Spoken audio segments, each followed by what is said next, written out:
Hey guys, welcome to Knightlife. I'm Lauren, and this is Tori. Today is Thursday, November 5th, so stick around.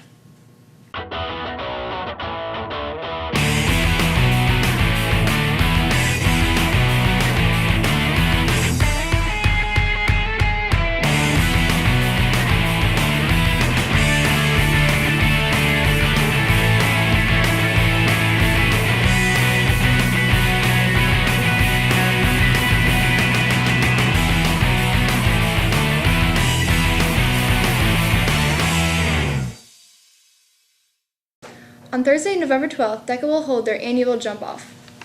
We're featuring Norm. Nightline will still continue to perform. The faculty cheerleaders will be back in full force.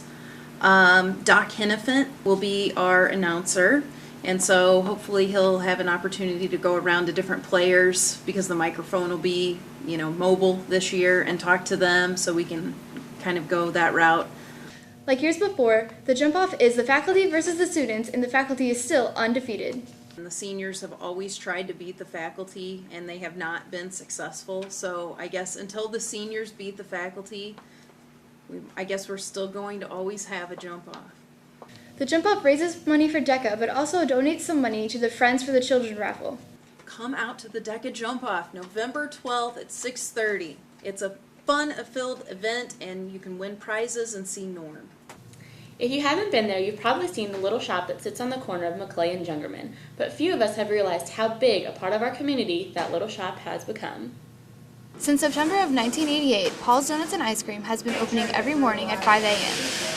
Every night at midnight, a shift arrives to bake for the coming day. Although the busiest times aren't until 7, most of the baking for the day is done before 5. Owner Bill Feld bought the business in March of last year after being a longtime customer. It's been a long-standing name in St. Charles for years. It's a very good product. It's very good kind of part of the community. One of the things we try to do here is be engaged and be part of the community, which was being done before. We're just trying to continue that tradition. It's not only donuts that attract Paul's many regulars to return every day. All the characters around the bar. That's what brings me back. The donuts aren't too bad either. Some coming in twice a day, frequenters enjoy the atmosphere while chatting and sipping coffee. Paul's is mainly known for their donuts, but also offers Blue Sky ice cream, which is also owned by Feld. Many people have been going to Paul's since it opened over 20 years ago. Unless I'm out of town. Some of them now bring in their children and grandchildren to enjoy the same traditions that they have for years. Thank you. Because of their long-standing name, Paul's is now reaching out to the community through wholesale. So now a lot of the gas stations and C-stores around the area now carry Paul's Donuts. And we've also started another bakery line, which is now going to be carried in the stores like Walgreens, and some of the other grocery stores will be carrying some of that product too. Paul's also holds fundraisers for groups who are interested. Although no major changes are being planned, Feld hopes to continue the name of Paul's Donuts and its role in the community. And that's important to us, because we want to make sure that people always remember the Paul's name and want to be kind of attached to it as far as a good product that does support the community. Check out more about Paul's Donuts and other places around the community in the paper that comes out this Wednesday, November 11th. So, in case you guys didn't know, this is our 100th episode. It's kind of a big deal. Definitely. Yeah, for sure. And we have a special guest appearance just for you guys from someone who knows just what it's like to be on the podcast. Well, hey there! You guys remember me? You remember me. I was the 026 linebacker. I was one that went after everything and all that jazz on the NS podcast, which is now Knightlife. Good job, you guys. I've seen a couple episodes. It's looking pretty nice. But in case you don't know me, my name is Andrew Harrelson. I was one of the original members of the NS podcast, which is, like I said, which is now Knightlife. And I'm back. I'm back and better than ever. But no, I'm currently attending Western Kentucky University, majoring in photojournalism, and it's fun. I love it. But only thing I miss is being in the room, being around everybody, especially Manful. Manful, hey, I miss you. I really do. I'm not just like saying that just to get on your good side. I really do miss you. Anyway, I love it. you know, just trying to have fun. I don't know, it's crazy. But you know, college life it's wonderful. When you go off to college, though, here's a little tidbit: when you go off to college, bring quarters because they'll come in handy when you need to wash your clothes. You know, I only have like $5 bills, and you know, they usually don't have change for some reason. I don't know, it's crazy. I thought they would because we're paying like $14,000 for tuition and stuff. So, you know, I thought they would at least have like a couple quarters on them.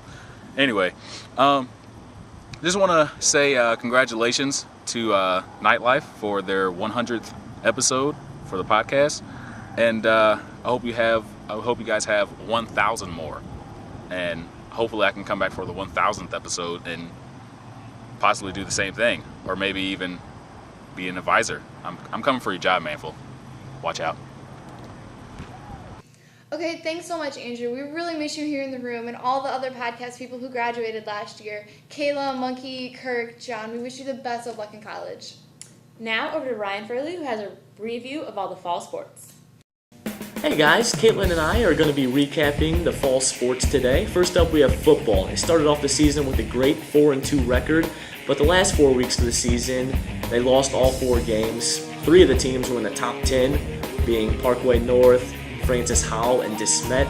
There were 3 tough games, but they still ended up losing on a 4-game losing streak, so they kind of ended on a sour note. On a better note, the boys varsity soccer team ended the regular season with a 15-5-1 record, and they got the first seed in districts. They also won the GAC South Conference with a 5-1 record in that. This week they beat Fort Zumwalt East 3-2 on Tuesday, and they play tonight for the district championship against Hazelwood West at 6 o'clock at Zumwalt East.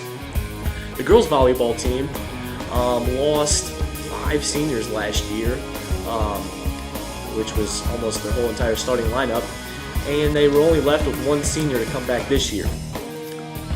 Even with the loss of the seniors, they were able to win districts and make it to sectionals, so they had a very good year. Cross country, on the other hand, kind of struggled a little bit this year. The past couple of years, they were very fortunate to have runners and Matt Schwab and Nate Shipley, who graduated a couple years ago, and then last year they had Nick Happy. And once they lost them, they kind of lost that talent. But they did have 4 runners that were able to make it to sectionals, and Diana Prost and Brianna Schwar and Zach Nichols and Jordan Summers. And Jordan Summers actually was able to make it to state as he placed 13th at sectionals. And to go along with the cross-country story, we just received news that Coach Bob Doak is leaving us at the end of the year, so Caitlin was fortunate to be able to track him down and get the story. What do you think that you'll miss the most about Missouri? Well, it's been home for my whole life, and so it's kind of hard to move someplace else. You know, the weather will be better, the winter shouldn't be as bad as it is here. But it's just home. Right.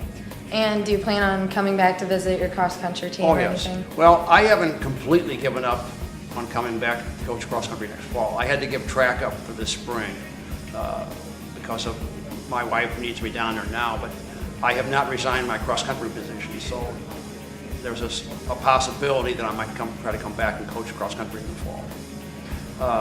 It's just so hard to talk about something that I've been doing for a long time. It's going to be really hard to give this up. The only thing I won't miss is some of those days out there when we're out there during track in March when it's about 35 degrees out and it's raining and we're getting ready to snow or something. I won't miss those days. But right. I miss the coaches I'm around. I'll miss the kids. I'll miss the competition. It's just, it's been part of my life off and on since I've been 14 years old. I haven't coached all those years, but I've been around track and cross country since I've been 14 years old. So it's been part of my life. I don't have any real hobbies. I don't fish, I don't hunt, I don't gamble, do things like that. So it's been a part of my life for a long time. Right. Well, hopefully we can see Coach Doak up here, even though he'll be down in Mississippi. Thanks, Caitlin, for that interview with Mr. Doak. He's been here for the past 15 years, so hopefully he can come back for his 16th year and coach the boys cross-country team again. So to kind of wrap this all up today, I would just like to say, with tryouts coming up next week for winter sports, that even if you're the best athlete that has ever came, or if you've never played a sport before, just go out and try out and see what happens. It's going to be the best experience of your life if you make the team, but if not, I mean, it's not even a big deal. You can have the gratifying experience knowing that you gave it your best effort. So next week, just try out and see what happens. So thanks, guys, for watching. Okay, well, with Halloween out of the way, the holiday season is really on a roll. So Nicole went around and asked, what's your favorite part of the holidays? My favorite part of the holidays is getting with the family and hanging out with different people. My favorite part of the holidays is cheering people on. You look like It'd be gifts. Spending time with friends and family.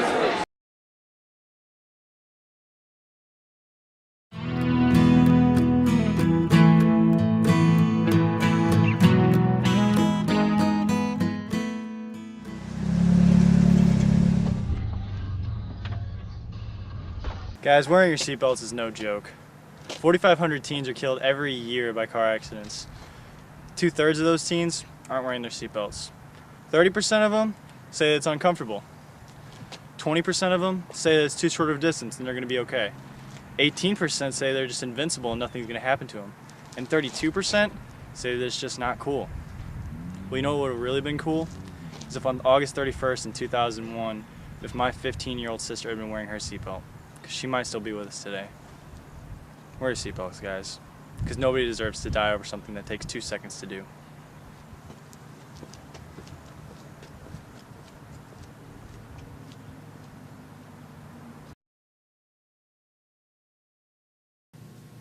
Okay guys, so please remember to wear your seatbelts and don't text and drive because it is illegal now. Yeah, it's not just your parents yelling at you anymore or the person in the car next to you giving you a dirty look. It really is, there's a law against it. But that's all we have for you today. I hope you have an awesome, another 3.5-day weekend. We'll see you back here after Thanksgiving. This is a Hal North production.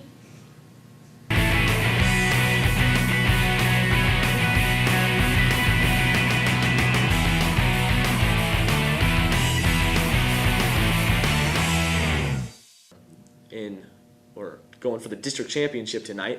I messed it up. Okay. One more time. One more time. It'll be okay. Wrong song. No. Kayla. Why don't you love us, Kayla? Come back. It's kind of a big deal. And just for you... What? Oh, so good. Ugh. Okay.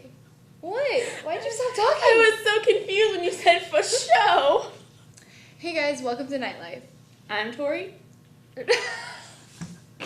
I'm Lauren.